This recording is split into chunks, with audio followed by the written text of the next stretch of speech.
Unfortunately, sex crimes against children do and always will happen just about everywhere, including right here in Amarillo. In fact, just 3 weeks ago, Randall County deputies arrested an Amarillo man for possession of child pornography, and the ensuing investigation yielded an additional charge of continuous sexual abuse of a child under the age of 14.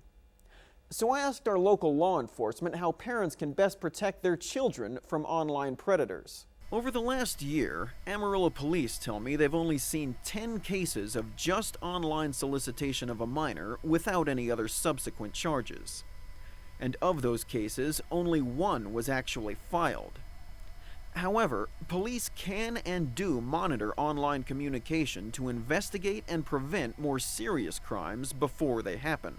Usually what happens is it starts out as something quite innocent, just an online contact, and again it may be someone that's a friend of another friend on some kind of social networking, and they work their way into the child's life.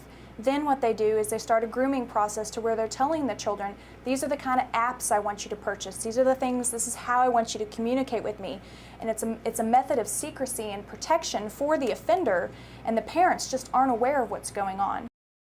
And online solicitation isn't limited to just home computers and social networking.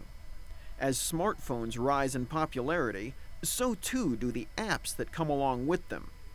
And predators and criminals alike are developing and utilizing phony apps to cover their tracks. We had a recent case where we had an app that the predator told the child to purchase that actually had a disguised icon. It was something as benign as a weather app, that when you look at it on the phone, it looked just like a weather app. But when you went into it, it was a third-party texting app that allowed the predator to communicate with the child without the parent's knowledge.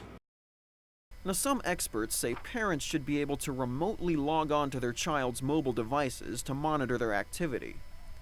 But police say the best way to protect your children really just boils down to proper parenting. If you don't make time to spend time with your kids, somebody else will. And that person may not have your child's best interest at heart. So you don't have to be very tech savvy, and you don't have to spend a lot of time.